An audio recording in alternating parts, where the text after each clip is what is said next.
آله وعلى آله. الله يصلي وسلم وبارك عليه وعلى آله. قدمته ببديدة أستقل به ذنوبا أمر مضى في سعر والخدم صلى الله عليه. إذ قلت النية ما تحصى عواقبه كأنني بهما حدي من النعم صلى الله عليه. أطعت غي السبا في الحالتين وما حصلت إلا على آثار والندم صلى الله عليه. وما خسارة النفس في تجارتها لم تسترق دين بالدنيا ولم تسمين صلى الله عليه. ومن يبي آجلة منه بآجله يبي له غين في يبيه وفي السلمين صلى الله عليه. إن آتي ذنبا فما أحدي بمنتدي تكدي من النبي ولا حبل بمنصرمين فإن لي ذمة منه بتسمية محمدا وهو أوفى خلقي بالذممين إن لم يكن في معادي آخذا بيده فضلا وإلا فقل يا زلة قدمين صلى الله عليه. أساء أن يحرم راجي مكارمه أو يرجع الجار منه غير المنترمين ومنذ ألزمت أفكار مدائيه وجدته إخلاصات خير المنتزمين صلى الله عليه. ولم يفوت الغنى منه يدا تربا إن الحياة ينبت أزهار في الأكمين صلى الله عليه. ولم أرد زهرة الدنيا التي قطفت يدا زهير بما أثنى على حرمين صلى الله عليه. مولاي صل وسلم دائما أبدا على حبيبك خير الخلق كلهم. اللهم صل وسلم وبارك عليه.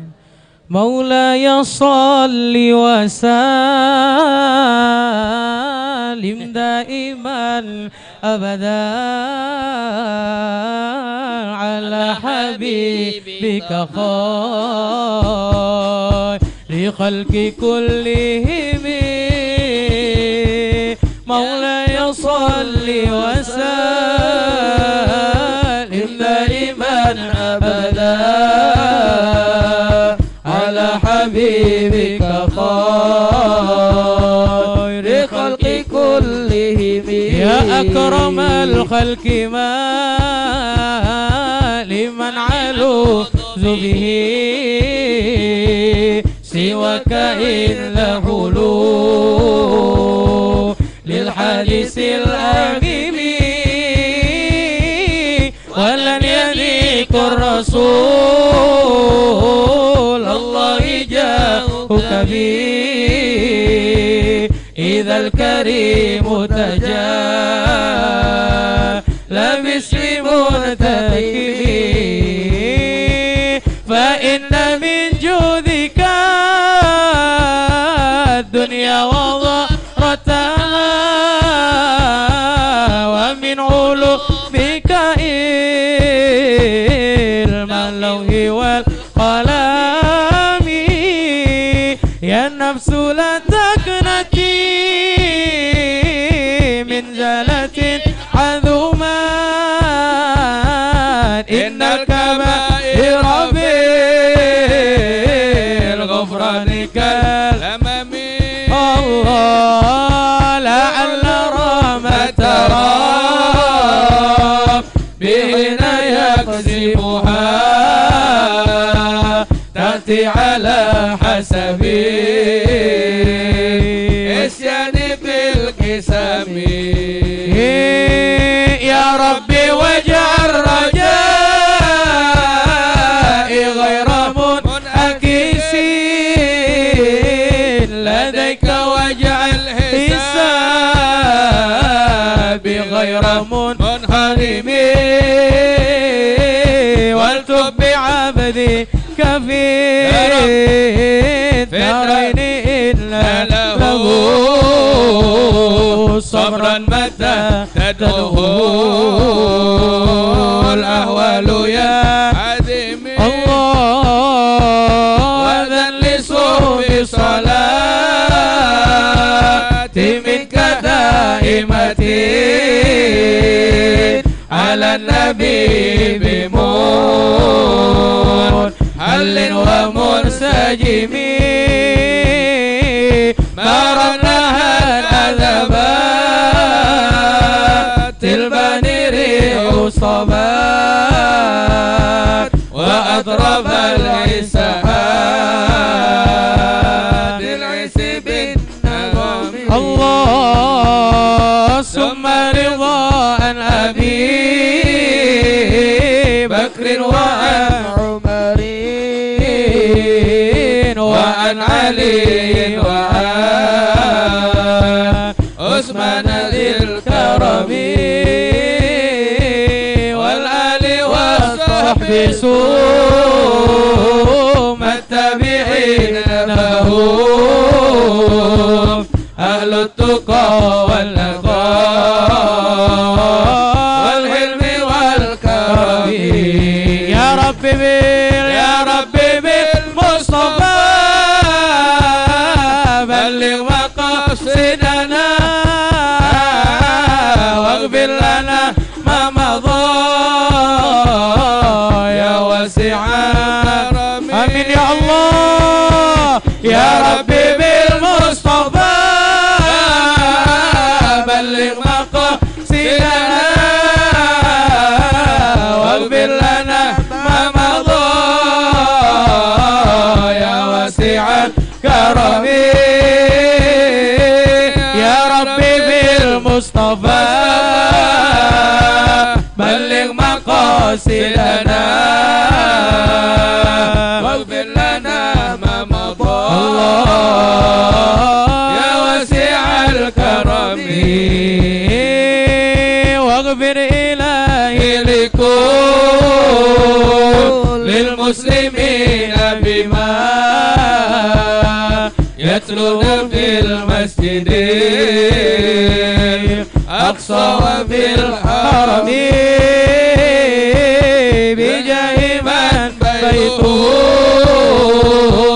في طيبة حرم واسمه قسم من أعظم القسم وهذه بلدة محترقا وتيمات والحمد لله في بدء وفي ختم العميتها قد أتت 60 مع 100 فرج بها كربلاء يا واسع الكرم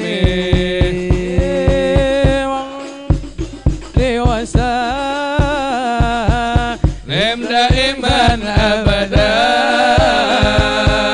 على حبيبك خير الخلق كلهم مولاي صل وسلم دائما أبدا على حبيبك خير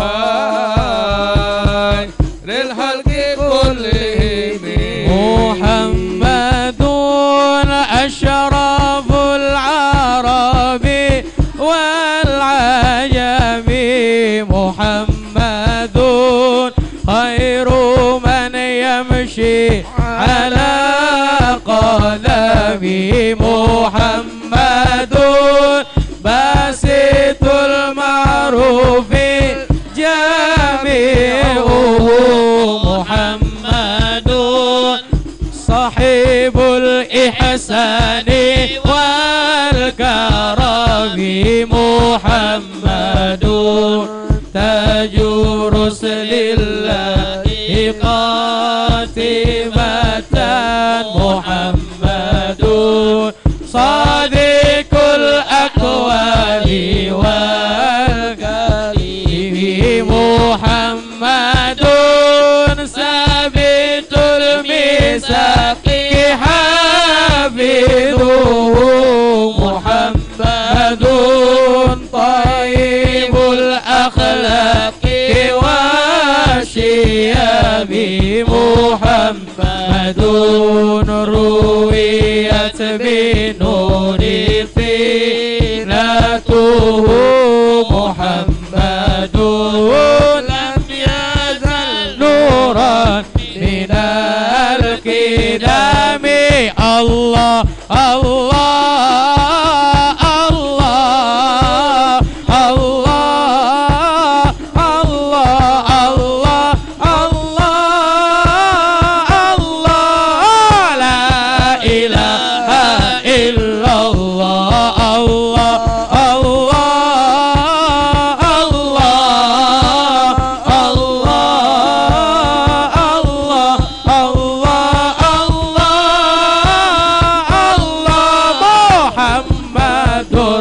رسول الله محمد حكيم بالعدل ذو شرف محمد معدن الإنعام والحكم محمد خير خلق الله من مضار محمد خير رسل الله كلهم محمد دينه حق دين به محمد مجملا حقا على علم محمد ذكره روض لأنفسنا محمد شكره فرض على الأمم محمد زينة الدنيا وبهجتها محمد كاشف الغمة وظلم الله الله الله الله الله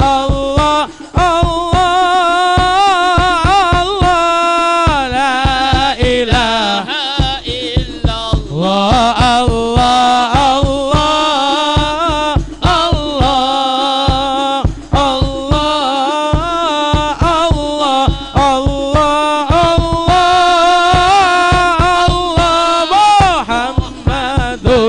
رسول الله محمد زيد طابت مناكبه محمد صواه الرحمن بالنعم محمد صفوة البري وخيرته محمد طاهر من سائر التهم محمد ضاحك لضيف مكرمه محمد جاره الله لم يطام محمد طابت الدنيا ببعثته محمد جاء بالآيات والحكم محمد يوم بعث الناس شافعنا محمد نوره الهادي من الظلام محمد قائم لله ذو همام محمد خاتم للرسل لكلهم مولا يصلي وسلم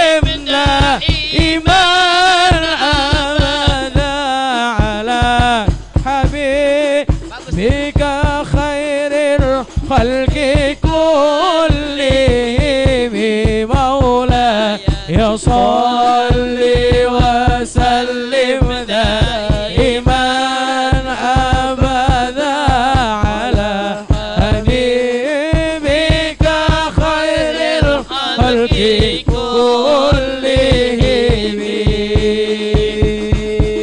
اللهم صل وسلم وبارك عليه وعلى آله.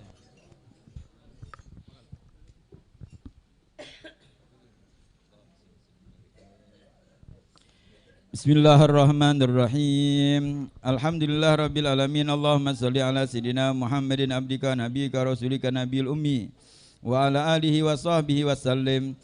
Assalatu wassalamu alayka ya Rasulullah. Assalatu wassalamu alayka ya Nabi Allah.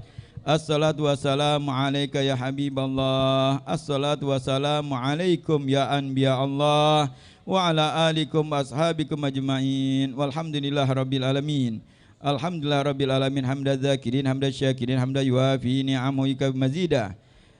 Nahmaduka ala jami' ni'amika ma alimna minha wa ma lam na'lam. Nashkuruka ala jami' ni'amika ma alimna minha wa ma lam na'lam. Wa ala kulli hal Allahumma ya mahawilal ahwal hawil halana ila hasanil hal. Allahumma ya mahawilal ahwal hawil halana ila hasanil hal. Allahumma ya mahawilal ahwal hawil halana ila hasanil hal wa najina min a'mali ahli dhalal wa fi'lil juhal. Allahumma salli wa sallim ala sayyidina Muhammadin wa ala alihi wa sahbihi wa asya'i wa ahzabi wa tirati wa ahli baiti ajma'in. Allahumma ja'al thawaba dzalika fi sahaifihi sallallahu alaihi wasallam. Allahumma atihil wasilata wal fadilah wa syarafa wa darajatal aliyatar rafi'ah wa ba'dul maqama mahmudan alladhi wa'atta innaka la tukhliful mi'ad. Allahumma ansurna wal hadirina fi zumratih wa misna ala sunnatih wasta'milna li ta'atih wa uridna hawdahu waskina min yadi syarifah syarbatan hani'atan mari'atan la nazma'u ba'daha abada ya rabbal alamin. Thumma fi sahaifi abaihi wa ikhwanihi minal anbiya'i wal mursalin wal malaikatil muqarrabin. Thumma fi sahaifil hadinal muhtadin warrasyidin al-mursidin dawil qadril ali wal fakhrul jali sadatina Abi Bakrin wa Umar wa Utsmana wa Ali wa bi sahibati Zahra'il Batul sayyidatina Fatimah binti sayyidina Rasul. Thumma fi sahaibi waladayya syahidain Abil Muhammad al-Hasan Abil Hamdillah Husain wal amani syahiran indallah wa indan nas Abil Ammarat al-Hamza wa Fadil Abbas wal ansar wal muhajirin wa azwajit tahiratil ummahatil mu'minin wa jami'i sahabati wal garabati wa tabi'in wa tabi'in wa man tabi'ahum bi ihsanin ila yaumiddin wal arba'atil aimatil mujtahidin mugallidihim fid din wal auliya wa syuhada wa salihin khususan fi sahabi musyahadil budati syarifah Sayyid Syarifuddin Muhammad al-Busiri.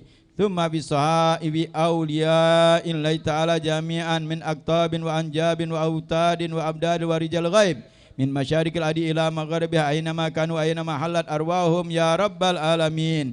Allahumma anfa'na bi barakatihim wanfa'na min nafahatihim wa'id alaina wa alal muslimina min barakatihim min barakati umulihim wa anfasihim tahirati fid din wa dunya wal akhirah.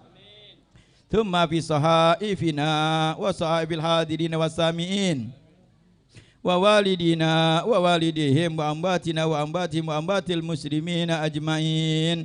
Allahumma ja'al jam'ana hada jam'an marhuma wa tafarraqna min ba'dihi tafarraqan ma'suma. Allahumma ja'al jam'ana hada jam'an marhuma wa tafarraqna min ba'dihi tafarraqan ma'suma. Allahumma ja'al jam'ana hada jam'an marhuma wa tafarraqna min ba'dihi tafarraqan ma'suma. Wala ta'jalaluhuma fina wala ma'ana wala hawalaina mahruman wala ma'suman wa an babika matruda. Wabillahumma bifadlika ihsanan limusina muhsinina wa li'alimina wa amilina mukhrimina wa habna jami'an bimanika wa karamika birahmatika ya arhamar rahimin. Allahumma jal akhiru kalamina minad dunya inda intihai ajalina syahadata alla ilaha illallah wa anna muhammadar rasulullah. Asyhadu an la ilaha illallah wa asyhadu anna muhammadar rasulullah. Asyhadu an la ilaha illallah wa asyhadu anna muhammadar rasulullah. Asyhadu an la ilaha illallah wa asyhadu anna Muhammadar Rasulullah wa misna 'alaiha ghaira mabtunin wala fatinin wala ganitin wala mughayyirin ya rabbal alamin. Allahumma inna nas'aluka min khairi ma sa'alaka min abduka nabiyyuka Muhammadin sallallahu alaihi wa alihi wasallam wa nasta'inuka min syarri ma sta'adzaka minhu abduka nabiyyuka Muhammadin sallallahu alaihi wa alihi wasallam.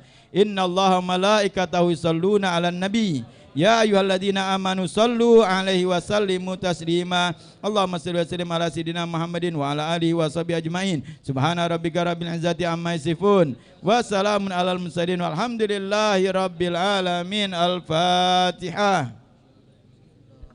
Alhamdulillah rabbil alamin arrahmanir rahim maliki yaumiddin. Iyyaka na'budu wa iyyaka nasta'in ihdinas siratal mustaqim siratal ladzina an'amta 'alaihim والمغضوب عليهم ولا الضالين آمين آمين. بسم الله الرحمن الرحيم الحمد لله رب العالمين اللهم صل على سيدنا محمد وعلى سيدنا محمد ربنا تقبل منا إنك أنت السميع وتب علينا إنك أنت الرحيم توبة الحياة بها سلام الحمد لله رب العالمين. Bismillahirrahmanirrahim. Assalamualaikum warahmatullahi wabarakatuh. Masyaallah hadirin rahimakumullah faqakumullah hadakumullah.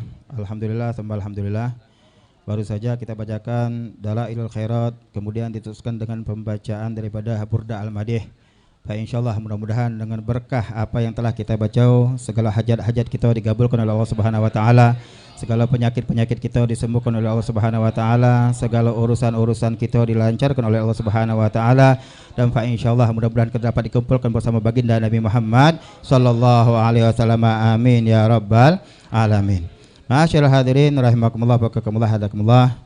Kami mewakili alumni Santri Al-Khairat Palembang Darussalam mengucapkan ribuan terima kasih kepada keluarga besar daripada Al-Habib Abdullah bin Utsman Al-Madihid yang sudah mensupport tempat dan lain sebagainya, dan juga kita berterima kasih kepada tim Hadroh yang sudah semangat luar biasa, kemudian juga tim media kita PSM alhamdulillah yang selalu ngiringi kita. Insyaallah mudah-mudahan apa yang kita lakukan akan dilihat oleh baginda Nabi Muhammad sallallahu alaihi wasallam dan akan menjadi saksi kebaikan di hadapan baginda Nabi Muhammad sallallahu alaihi wasallam, dan mudah-mudahan kita baca selalu istiqamah di dalam kebaikan. Amin ya rabbal alamin. Dan kita ucapkan ribuan terima kasih juga kepada guru-guru kita yang sudah meramaikan, mensyiarkan daripada acara kita pada malam hari ini. Masyaallah hadirin rahimakumullah barakallahu hadakumullah. Tanpa berpanjang lebar, marilah bersama-sama kita dengarkan manaqib singkat daripada Al-Habib Abdullah bin Utsman Al-Madihid. Dalam hal ini akan dibawakan oleh sahib kita Al-Habib Muhammad Al-Madihid fa'alihi falyatafaddal mashkura. Sallu ala Rasulillah.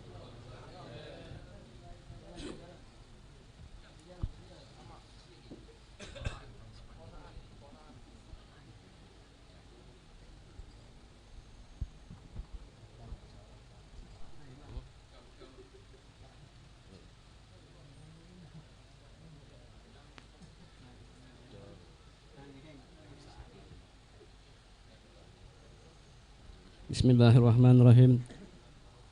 Assalamualaikum warahmatullahi wabarakatuh. Alhamdulillahirabbil alamin. Allahumma shalli wa sallim ala sayidina Muhammad wa ala sayidina Muhammad.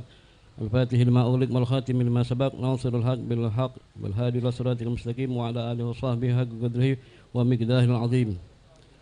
Langsung saja Al-Faqih membacakan manaqib Al-Habib Abdullah bin Utsman Al-Madihid.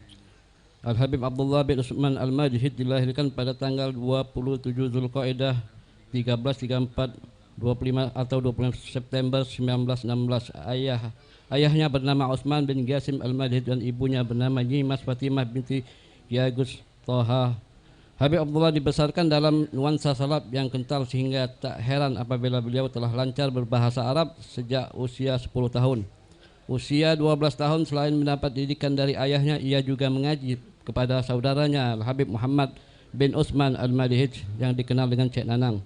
Saat usia 5 tahun, Habib Abdullah Al-Madihid menempuh pendidikan formal di Madrasah Al-Ihsan 10 Ilir yang pada saat itu diasuh oleh para minal kubar seperti Al-Habib Ahmad bin Hamid Al-Kab, wal Habib Abu Bakar bin Alwi Syahab, wal Habib Abdurrahman bin Abdullah Syahab, wal Habib Muhammad bin Husain Syahab, wal Habib Alwi bin Ahmad Bahsin, wal Ustad Husain Baharak, wa Muallim Yunus dan lain-lain. Usia 20 tahun beliau telah dipercaya untuk menjadi guru bantu di Madrasah Al-Ihsan. madrasah Qurannya. Dirasa umur beliau 27 tahun beliau dinikahkan dengan seorang wanita bernama Syarifah Bahia binti Saleh Al-Kab dan dikaruniai 9 orang anak. Pada tahun 1966 Al-Habib Abdullah menerima sepucuk surat dari Jemaah Muntok yang isinya mengajak untuk berdakwah di sana. Beliau kemudian mendirikan majlis sholat. Akhirnya penduduk setempat sepakat untuk mendirikan sebuah madrasah untuk diasuh oleh beliau. Setelah didirikan, maka beliau sendiri yang meresmikannya, yang memberikan nama dengan nama Madrasah Al-Fitrah. Peresmian ini dihadiri oleh Al-Habib Alwi bin Ahmad Bahsin. Teknik pengajaran dan metode dakwah yang mudah diterima oleh masyarakat diajarlah sahabat karibnya, yaitu Al-Habib Umar bin Ahmad bin Syihab yang dikenal oleh waliullah di Palembang ini. Selain mengajak kawannya, kedua juga berdakwah di pedalaman Pulau Bangka seperti Tobowali, Jebus, Petaling, Mayang, Kundi, beberapa tempat lainnya. Kegiatannya mereka tekuni hingga tahun 1972. Pada tahun 1973 pernah mengajar di pesantren Aryat 12 Ulu. Pada tahun 1976 hingga 1980 beliau mengajar sekaligus menjadi mudir di pesantren Al-Firdaus, Talang, Banten 13 Ulu milik Al-Habib Alwi bin Ali Al-Munawar. Pada usia ke-80 tahun, yaitu pada tahun 1997 beliau menunaikan ibadah haji dan mengalami sakit meskipun digotong dan dibawa pada wukuf Arafah. Maka selesailah haji beliau, tetapi beliau dipulangkan lebih awal dari jadwalnya. Suatu ketika Al-Habib menceritakan tentang mimpinya. Al-Habib Abdullah bin Usman Al-Madhid bermimpi hadir di Masjid Nabawi. Di dalam mimpinya ia melihat suatu majlis yang penuh dengan dihadiri para aulia dan namun seakan-akan dinding yang menghalangi untuk masuk, hingga ada seorang memberitahukan kepadanya apabila masuk hendaklah ia mengambil kuncinya terlebih dahulu kepada Al-Habib Abu Bakar bin Alwi bin Syihab yang juga merupakan waliullah di kota Palembang. Saat ia terbangun dan tidurnya, segera beliau melaksanakan sholat subuh dan bergegas menuju kepada Habib Abu Bakar. Dan ketika bertemu dengan Habib Abu Bakar, tersenyumlah Habib Abu Bakar dan berkata kepada Habib Abdullah bin Usman Al-Madhid, "Anta minas solihin." Engkau termasuk orang saleh. Lalu beliau mengijazahkan kepada Habib Abdullah bin Usman Al-Madhid salawat miftah yang diamalkannya dibaca sebanyak 70 kali. Al-Habib Abdullah pun menerima ijazah tersebut dan mengamalkannya. Dan berselang lama tidak waktu kemudian beliau bermimpi kembali dan beliau melihat arak-arakan yang dipenuhi cahaya melalui sebuah jalan di kota Palembang. Di dalam rombongan tersebut ada beberapa orang yang memanggul sebuah kursi yang ditutupi dengan tirai laksana sebuah singgasana yang indah. Di antara rombongan tersebut ada seorang yang mengatakan kepada beliau bahwasanya yang berada di singgasana tersebut adalah Rasulullah SAW. Mendengar hal tersebut, Al-Habib Abdullah pun berusaha mendekati singgasana tersebut dan melihat Rasulullah. Setelah begitu dekat, Rasulullah pun membuka tabir dan menoleh kepada beliau seraya tersenyum, dan Habib Abdullah pun dan memberikan ridha selendang kepada Habib Abdullah. Lalu Habib Abdullah memeluk dan menciumi selendang tersebut dengan haru dan bercucuran air mata. Sampai di situ akhirnya Habib Abdullah terbangun dari tidurnya.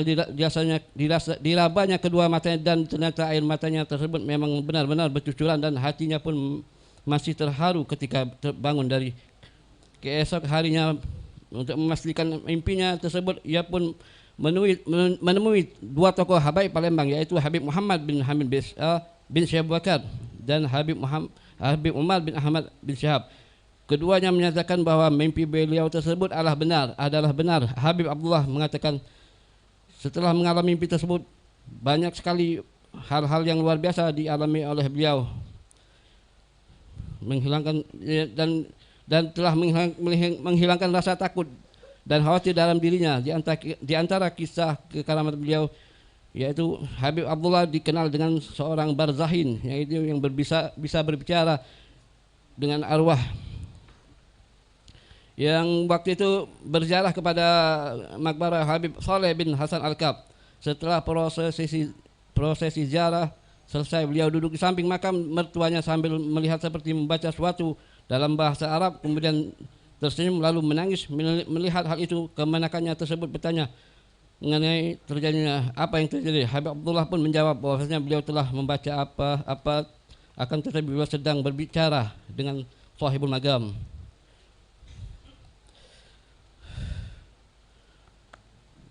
Maka dalam benar saja tak lama kemudian Habib Abdullah bin Usman al-Madihid yang dikenal dengan Barsahin berbicara dengan para arwah. Dikenal 3 bulan setelah kejadian itu, setelah riwayat ini ada lagi riwayat yang lain mengatakan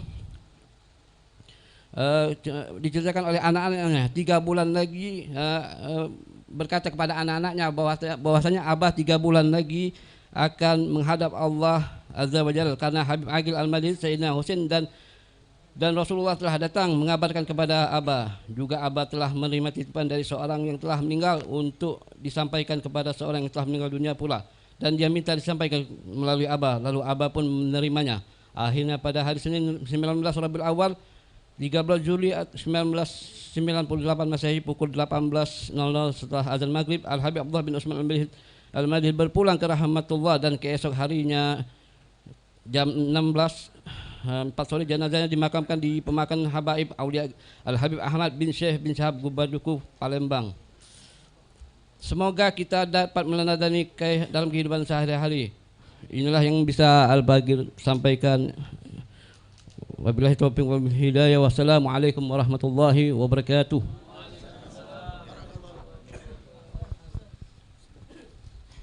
Alhamdulillah, jazakumullah khairan jazak kepada Sayyid Muhammad Al-Madihid.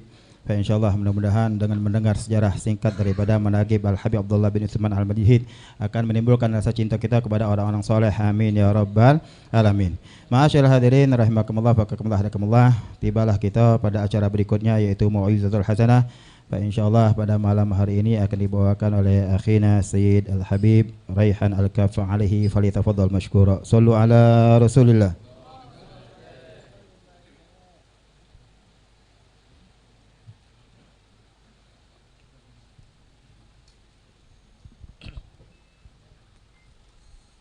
Assalamualaikum warahmatullahi wabarakatuh. Alhamdulillahi rabbil alamin, wa bihi nasta'in ala umurid dunya waddin, wassalatu wassalamu ala ashrafil anbiya wal mursalin, wa ala alihi wa sahbihi wa man tabi'ahum bi ihsanin ila yaumiddin. Subhanaka la ilma lana illa ma 'allamtana innaka antal alimul hakim. Wa tub alaina innaka antat tawwabur rahim. Rabbi shrah li sadri wa yassir li amri yafqahu qawli wa saddid lisani wahdi qalbi bi jahin nabi wal ali wa sahbihi. Allahumma salli wa sallim wa barik wa karrim ala sayyidina Muhammad wa ala ali sayyidina Muhammad miftahi babi rahmatillah adada ma fi ilmillah. Salatan wa salaman daimaini bidawami mulkillah wa ala alihi wa sahbihi wa man walah. Amma ba'du. Yang pertama-tama yang saya hormati dan saya muliakan para orang-orang tua yang hadir bersama kita pada malam hari ini, yang menjadikan sebab bertambahnya keberkahan untuk kita semua. Kita doakan semoga mereka-mereka diberikan oleh Allah Subhanahu wa taala umur yang panjang, dalam keadaan sehat walafiat, sehingga mereka-mereka bisa selalu membersamai kita di dalam keadaan-keadaan yang baik seperti ini. Begitupun juga yang saya hormati dan saya muliakan para tuan-tuan guru, para habaib, para asatid yang tak bisa Al-Fagir sebutkan satu persatu, namun tidak mengurangi rasa hormat dan ta'zim kami kepada antum-antum sekalian, yang juga insya-Allah kita doakan agar mereka semua selalu mendapatkan pandangan dari Allah Subhanahu wa taala, diberikan oleh Allah umur yang panjang, sehat walafiat, serta diberikan oleh Allah Subhanahu wa taala kemudahan di dalam semua urusannya. Begitupun juga bil khusus kepada para alumni Pondok Pesantren Al Khairat Al-Habib Hamidun Nagib bin Muhammad ibn Syekh Abu Bakar bin Salim, yang menjadi salah satu sebab duduknya kita di sini, berkumpulnya kita di sini, maka insya Allah apa yang dilakukan oleh mereka menjadi sebab mendapatkan pandangan dari Allah Subhanahu wa taala, ridha dari Allah, serta mendapatkan ridha dari guru-guru kita semua. Dan juga tidak lupa Al-Faqir ucapkan rasa penghormatan kepada hadirin sekalian yang juga sudah menyempatkan waktunya untuk hadir duduk berkumpul di sini. Insya Allah kedatangan kita semua tidak akan disia-siakan oleh Allah. Kehadiran kita semua di sini menjadi sebab Allah Subhanahu wa taala turunkan rahmatnya untuk kita semua. Allah Subhanahu wa taala berikan juga kepada kita hajat-hajat kita, dan Allah Subhanahu wa taala ampuni dosa-dosa kita. Amin ya rabbal alamin. Ma'asyiral hadirin al-a'idza rahimani wa rahimakumullah. Sungguh sangat amat beruntung sekali kita pada malam hari ini. Diberikan oleh Allah Subhanahu wa taala dengan nikmat yang sangat amat luar biasa, dengan karunia yang sangat amat hebat. Yang pertama, kita duduk di sini, berkumpul di sini tidak lain tidak bukan hanya mengharapkan ridha Allah, hanya mengharapkan ridhanya Rasulullah sallallahu alaihi wasallam, yang mana tidak diragukan lagi perkumpulan-perkumpulan saat ini yang kita lakukan pasti rahmat Allah akan turun. Karena di dalam hadis Rasul sallallahu alaihi wasallam beliau bersabda, ma qa'ada qaumun yadhkurunallah illa khaffathumul malaikah wa ghasyiyathumur rahmah. Tidaklah suatu kaum, kata Nabi Muhammad sallallahu alaihi wasallam, mereka duduk berkumpul bersama mengingat Allah Subhanahu wa taala, melainkan tempat tersebut akan dikelilingi oleh malaikat Allah. Dan tempat tersebut akan dicucuri dengan rahmat-rahmat Allah Subhanahu wa taala. Wa dzakarahumullahu fi man indah. Dan Allah Subhanahu wa taala akan menyebut mereka di sisi Allah Subhanahu wa taala. Bahkan bukan hanya sampai di sini, di dalam hadis qudsi Allah Subhanahu wa taala berfirman, berkata kepada para malaikat, "Ushidukum anni qad ghafartu lahum." Di dalam hadis qudsi Allah Subhanahu wa taala bersaksi di hadapan para malaikat, sesungguhnya aku bersaksi di hadapan kalian, sesungguhnya aku Allah mengampuni kalian semua, mengampuni mereka semua. Siapa? Orang-orang yang duduk berkumpul menyebut nama Allah, mengingat Allah Subhanahu wa taala. Sampai Allah Subhanahu wa taala bersaksi. Bahkan lanjutan daripada hadis tersebut, apa kata Allah Subhanahu wa taala? A'taitu ma, aku akan berikan kepada mereka apa yang mereka minta. Seluruh hajat-hajat kita yang kita panjatkan di hadir tempat kita saat ini, insya Allah akan dikabulkan oleh Allah. Insya Allah akan diterima oleh Allah Subhanahu wa ta'ala. Bahkan Allah Subhanahu wa ta'ala melanjutkan dari hadis tersebut, apa kata Allah? Wa a'idtuhum mimma yasta'idhun. Dan aku akan berikan kepada mereka apapun yang mereka minta perlindungan dari aku akan diberikan oleh Allah. Saking hebatnya ini pemberian dari Allah, membuat malaikat bertanya kepada Allah. Apa yang ditanyakan oleh malaikat kepada Allah? Fihi abdun khuta'un. Ya Allah, sesungguhnya di dalam perkumpulan tersebut yang sedang lagi ingat sama Allah, berzikir sama Allah, ada salah satu daripada hambamu yang mereka dalam keadaan penuh dosa, yang mereka dalam keadaan lalai, atau banyak mungkin mereka melakukan dosa yang dilarang oleh Allah Subhanahu wa ta'ala. Wa innama marra bihi fajalasa ma'ahum. Kemudian itu orang melewati perkumpulan ini, ikut sama perkumpulan tersebut. Lantas apa jawab Allah kepada malaikat tersebut? Humul gom la yashqa bihim jalisuhum.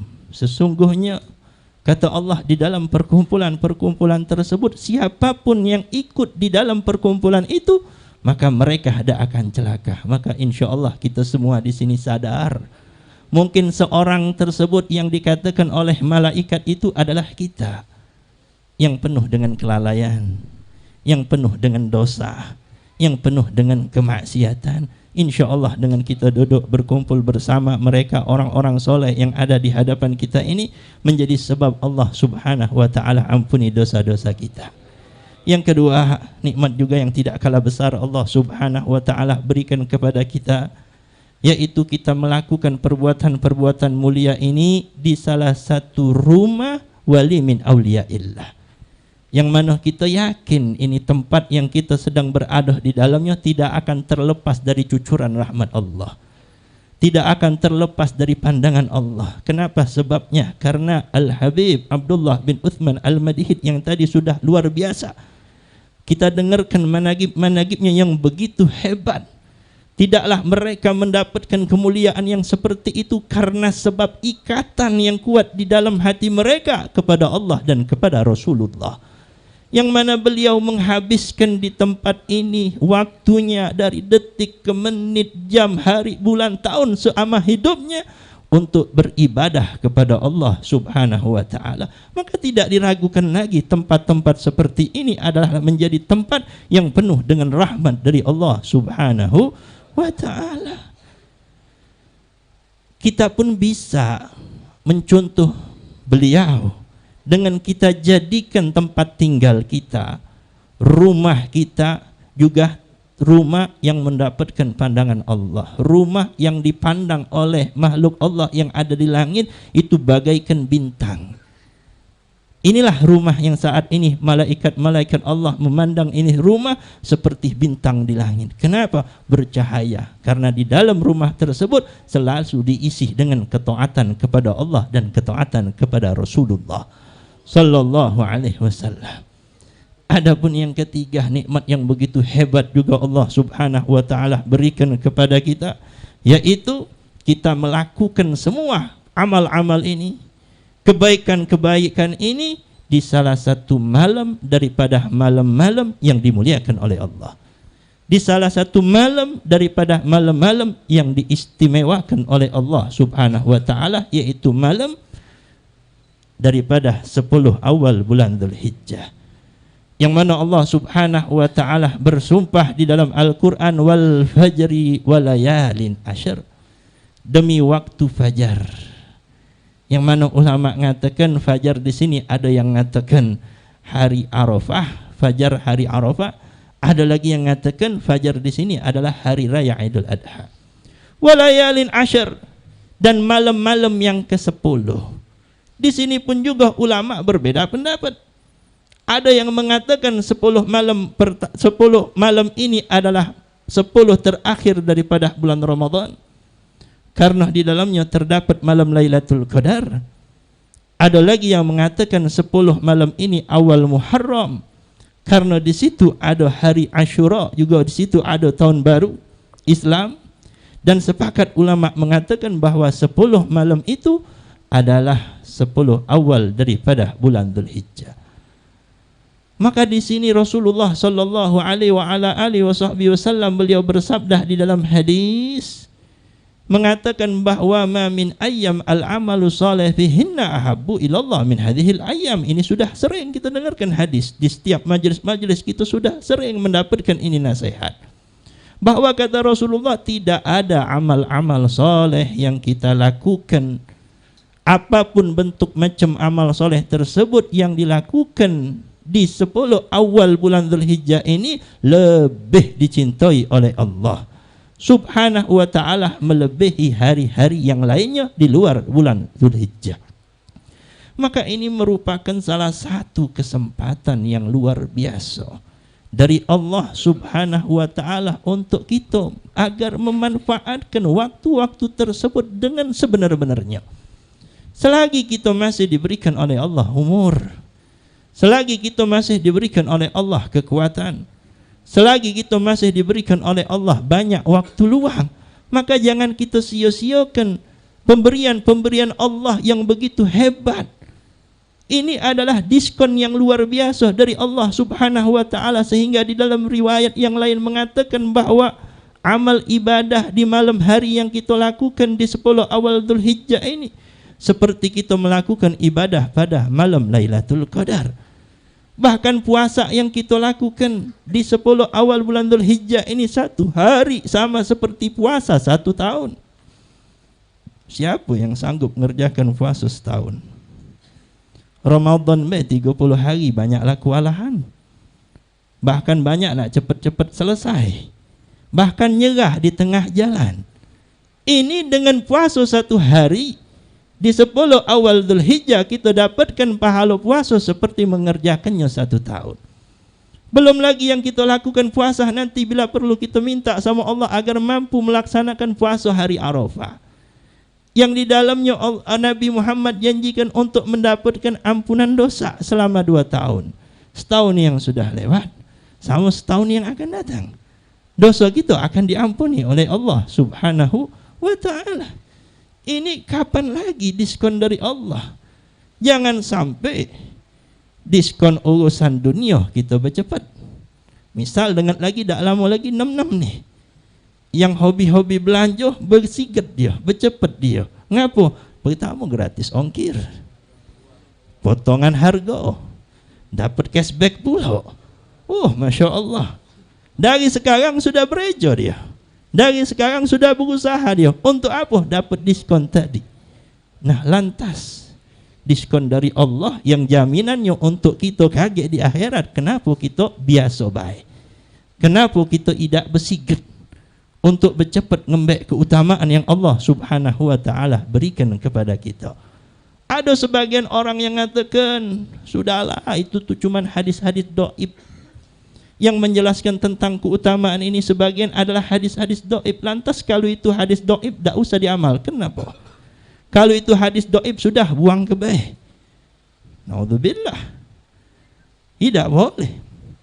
Walaupun itu hadis dhaif tapi bisa digunakan untuk fadailul a'mal. Bahkan kalau seandainya itu hadis dhaif tapi banyak didapatkan dari riwayat-riwayat yang lain, maka hadis dhaif tadi akan naik derajatnya menjadi hasan li ghairi. Menjadi mulia itu hadis. Tinggal kita bagaimana mengamalkan apa yang sudah Nabi Muhammad sallallahu alaihi wasallam jelaskan kepada kita. Mau atau tidak kita melakukan amalan-amalan itu. Ma'asyiral hadirin wal hadirat yang dirahmati oleh Allah Subhanahu wa ta'ala. Ada seorang murid datang kepada gurunya, bertanya sama gurunya bahwa ini murid ngeluh, kenapa selama ini aku ketika ibadah sama Allah, bermunajat sama Allah, aku tidak pernah ngerasakan kelezatan, aku tidak pernah ngerasakan kenikmatan. Ya kalau ibadah sudah, solat cek itu baik, ngaji Quran cek itu baik, zikir ya cek itu baik, tapi aku belum bisa ngerasakan kelezatan, kenikmatan pada saat aku sedang ibadah berduaan sama Allah. Sebagaimana mereka orang-orang soleh yang didapatkan kisahnya begitu luar biasa, ketika mereka ibadah sama Allah Subhanahu wa ta'ala sampai mereka tenggelam, tidak menyadari lagi siapa dirinya. Bahkan mereka tidak tahu apa yang terjadi di sekitarnya, bahkan mereka tidak tahu siapa yang ada di dekatnya. Saking nikmatnya mereka ibadah kepada Allah Subhanahu wa ta'ala. Mungkin kita pun juga demikian, cuman lewat beh. Ya alhamdulillah, yang penting masih ibadah daripada idaknya. Akhirnya apa jawab gurunya? Engkau dah akan ngerasakan lezatnya, nikmatnya ibadah kepada Allah Subhanahu wa ta'ala sampai engkau memperhatikan beberapa hal berikut ini. Apa yang pertama? Kata gurunya, engkau dah akan ngerasakan nikmat engkau beribadah kepada Allah Subhanahu wa ta'ala kalau kau dah bisa jaga lisanmu. Pertama, pesan gurunya, kau jaga lisanmu agar jangan sampai yang keluar dari lisanmu kecuali ucapan-ucapan yang baik, ucapan-ucapan yang memberikan manfaat. Ucapan-ucapan yang bisa membuat orang itu dekat sama Allah, ingat sama dirinya. Bahkan sampai Nabi Muhammad sallallahu alaihi wasallam menggandengkan dengan lisan ini sama keimanan kita sama Allah. Yang mana Rasul mengatakan, man kana yu'minu billahi wal yawmil akhir falyaqul khairan aw liyasmut. Siapa yang beriman sama Allah dan Rasulnya, maka ucapkanlah ucapan-ucapan yang baik. Lantas apa lanjutan Nabi mengatakan, kalau kita tak sanggup, tak pacak berucap dengan ucapan yang baik, awliyasmut, kata Rasul, lebih baik kita diam. Jadi jangan kita beranggapan kalau diam itu ya dak wongnya dak pacak bergaul. Kalau diam itu wongnya alep. Kalau diam tu begini-begini. Siapa tahu dia diam tadi memang menjaga diri dia daripada ucapan-ucapan yang tidak bermanfaat. Berapa banyak wong yang terbunuh, berapa banyak orang yang berada di kuburan sana sebab karena lisannya. Berapa banyak tali silaturahmi terputus karena sebab lisannya. Berapa banyak orang yang terjadi perceraian karena sebab lisannya. Dan berapa banyak orang-orang yang dia menjadi sakit hatinya karena sebab lisannya. Bahkan sampai ada seorang setiap hari dia berbuat baik, setiap hari dia melakukan ibadah ini, melakukan itu, tapi di setiap amal baik yang dia lakukan, dosanya dia ngalir. Dia tidur pun dosanya ngalir. Apa sebabnya? Karena ada salah satu hati daripada hati hamba Allah yang pernah tersakiti karena sebab dia punya lisan. Kita baik kadang tak sadar, kita baik kadang tak tahu, kita baik asal ngocos ngomong bla bla bla bla, dak makin ngerem lagi, dak taunya ucapan kita tadi nyakitkan hati kawan. Dia diam, dia tidak males, dia tidak mantah kita, tapi hati dia sakitnya bukan main. Apalagi wong yang diam-diam karena sebab kita sakit itu tadi, tidak males, tidak mantah, tapi dia langsung lewat jalur langit. Dia langsung ngadukan kita lewat jalur langit, langsung ngomong sama Allah dia.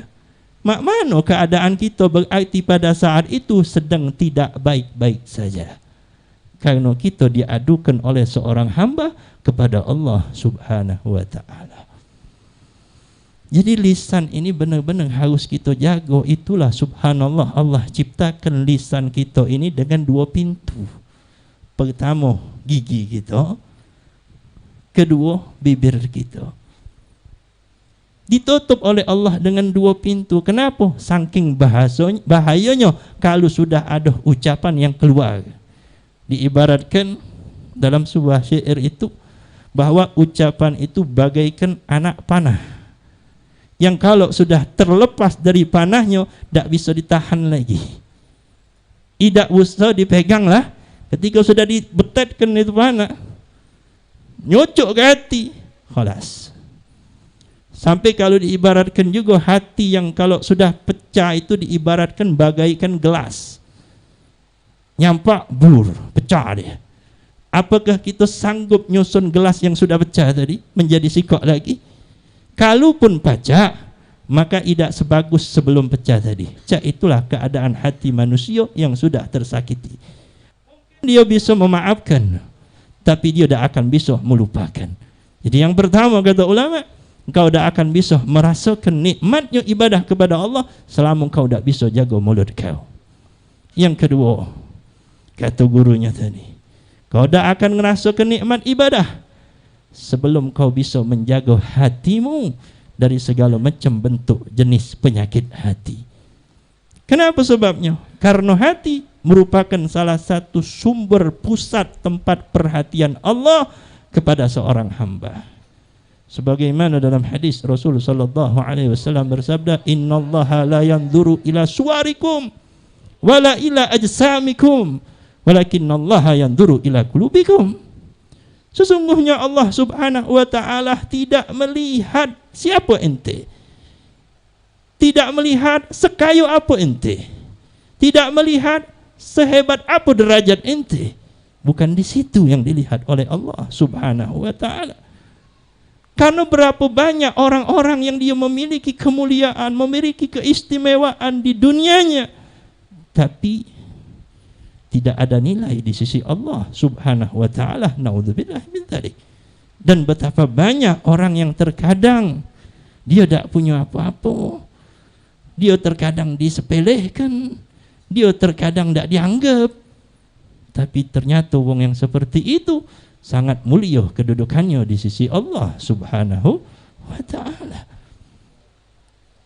Makanya pertama kali kita jaga hati kita, jangan pernah kita menyimpan sifat benci. Jangan kita menyimpan sifat hasud. Jangan kita menyimpan dengki, iri, merasa lebih baik dari yang lain. Karena pada saat hari kiamat tidak akan mungkin kita bisa masuk surga kecuali siapa, kata Allah? Qalbun salim, hati-hati yang sehat. Yauma la yanfa'u malun wala banun illa man atallah biqalbin salim. Jadi orang yang hatinya sehat, orang yang hatinya bersih adalah orang yang di dalam hatinya tidak menyimpan sifat benci, tidak menyimpan sifat hasud, iri, dengki dan lain sebagainya. Kedua, la tabaghadu wa la tahasadu. Jangan sekali-sekali di dalam hati kita punya sifat hasud. Kata Rasulullah, iyyakum wal hasud fa innal hasad ya'kulul hasanat kama ta'kulun nar hatab. Jauhilah oleh kalian sifat hasud. Karena kenapa? Sifat hasud ini akan menghabiskan amal kalian. Sebanyak apapun ibadah kita, sebanyak apapun kesolehan kita, sebanyak apapun perbuatan baik kita, lama-lama akan habis kalau kita diamkan hasud ini bersemayam di dalam hati kita. Dan ini termasuk dosa besar, perbuatan yang paling buruk kalau ada di dalam diri kita, sebagaimana yang dapat Al-Faqir dapatkan dari Dr. Muhammad bin Ali Ba'atiyah yang kemarin datang ke tempat kita di Rubat. Beliau berceramah menjelaskan hadis di dalam karangan susunan Syekh Muhammad Hasan Al-Masyad. Beliau menjelaskan masalah hadis ini, la tabawadu wa la tahasadu. Jangan kalian saling benci membenci dan jangan kalian saling hasud menghasuti. Beliau jelaskan kisah unik di sini yang disampaikan oleh beliau mengenai iblis sama Fir'aun. Kata beliau, iblis datang ke tempatnya Fir'aun, ke tempat tinggalnya Fir'aun, diketoklah rumah Fir'aun ini. Ketika diketok oleh si iblis, Fir'aun bertanya dari dalam, siapa di depan? Siapa yang ngetok pintu? Siapa yang datang? Apa jawab iblis pada saat Fir'aun ngomong siapa di depan nih? Madai Tuhan tak tahu. Madai Tuhan tak tahu. Kenapa? Karena Fir'aun ngaku jadi gitu.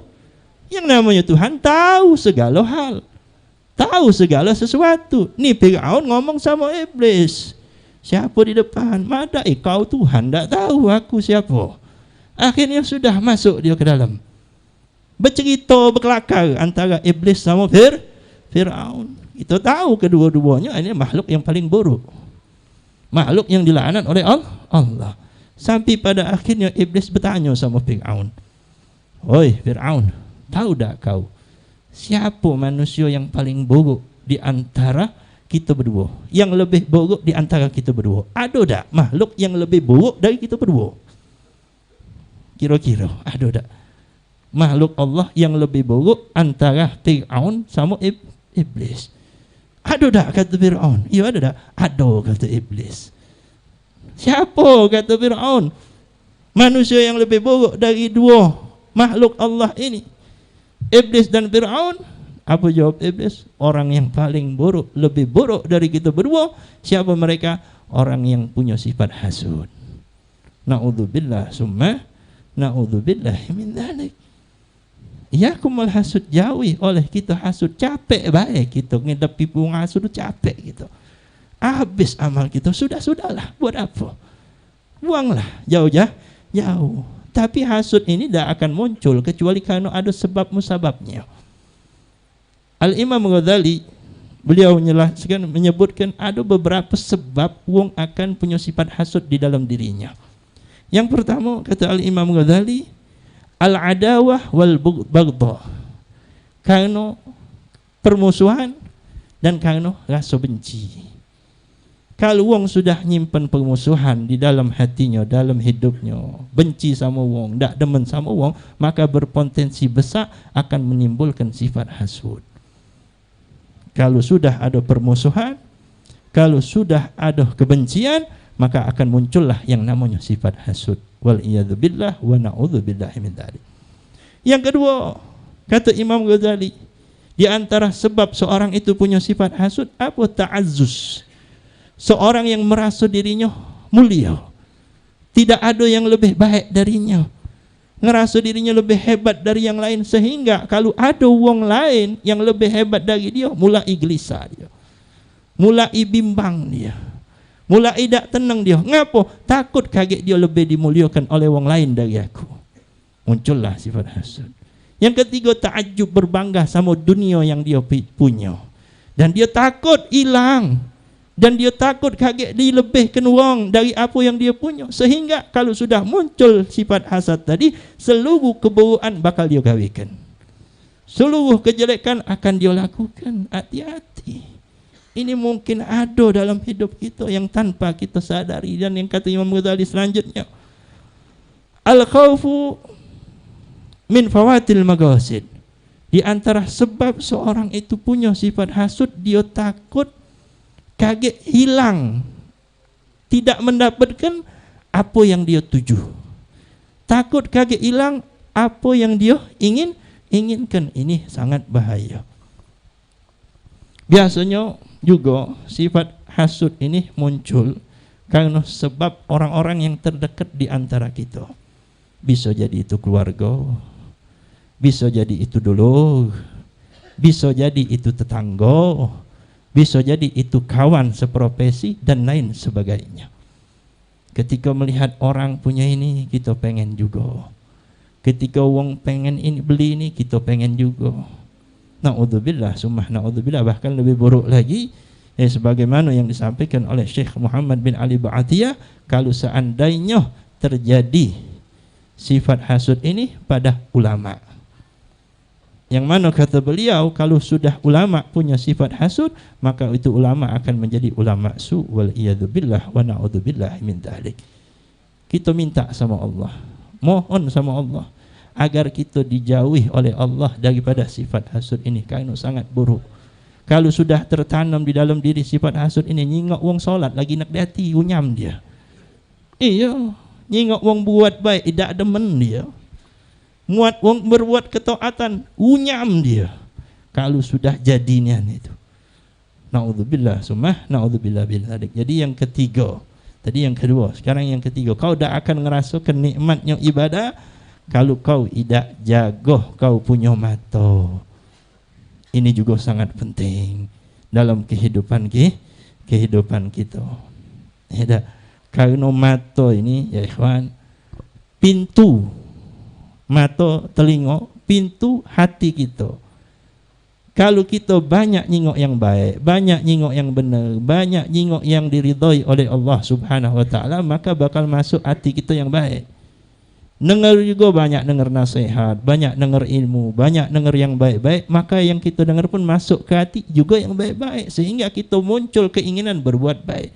Tapi sebaliknya, kalau kita gunakan mata nyingok yang tidak benar, mata nyingok yang diharamkan oleh Allah, apalagi di zaman kita sekarang ini, naudzubillahi min dzalik, kalau kita tidak bisa jaga mata kita, habis kita. Tidak dari secara zahir, dari HP kita, macam-macam. Apalagi banyak kita dapatkan di sini, di zaman kita sekarang ini, perempuan-perempuan yang mereka tidak punya malu lagi. Kalau di dunia maya, di dunia nyata dia malu-malu, dijingok tidak senang. Tak? Kalau di dunia nyata bahkan dia marah kalau dijingok. Tapi kalau di dunia maya, sosial media, hilang madunya, tak katik lagi rasa malunya. Bahkan sengaja dia bersolek di kamera tersebut, joget-joget biar dijingok, biar dilihat.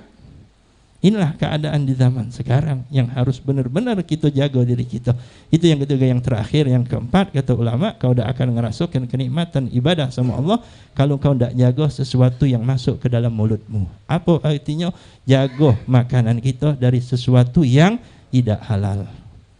Atau pendapatan kita dari mana, itu pun juga kita harus jaga. Jangan sampai masuk ke dalam tubuh kita sesuatu yang tidak dihalalkan oleh Allah Subhanahu wa ta'ala. Ma'asyiral ahbab wal hadirin al-aizza rahimakumullah. Mungkin ini yang bisa Al-Faqir sampaikan, insyaallah bermanfaat. Kalau kepanjangan, minta maaf sebesar-besarnya kepada Allah. Al-Faqir mohon ampun apabila di sana sini terdapat kalimat yang tak lemak di hati, mohon dibukakan pintu maaf. Wal afu minkum. Assalamualaikum warahmatullahi wabarakatuh. Jazakumullah khairan jazak kepada Habib Raihan Al-Kaf. Insyaallah mudah-mudahan dapat kita amalkan dalam kehidupan kita sehari-hari. Amin ya rabbal alamin. Tibalah kita pada penghujung acara, yaitu talqin zikir dan doa. Kita mintakan kepada Ustaz Husaini Al-Kaf.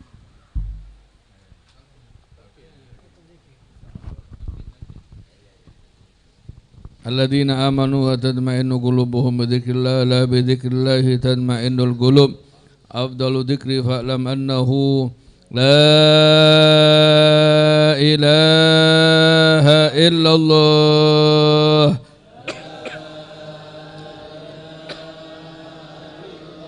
لا إله إلا الله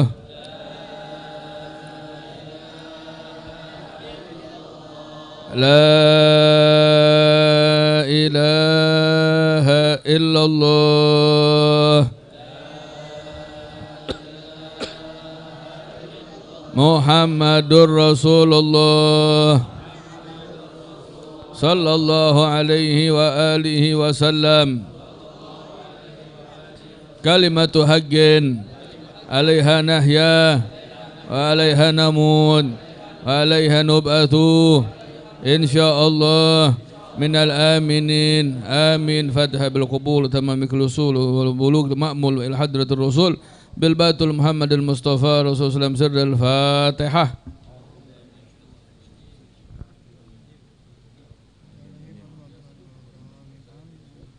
Rabbana taqabbal minna innaka antas samiul alim wa tub alaina innaka antat tawwabur rahim. Sallallahu ala sayyidina Muhammadin nabiyil ummi wa ala alihi wasallam. Walhamdulillahi rabbil alamin. Gabul jaturi. Yang ada boleh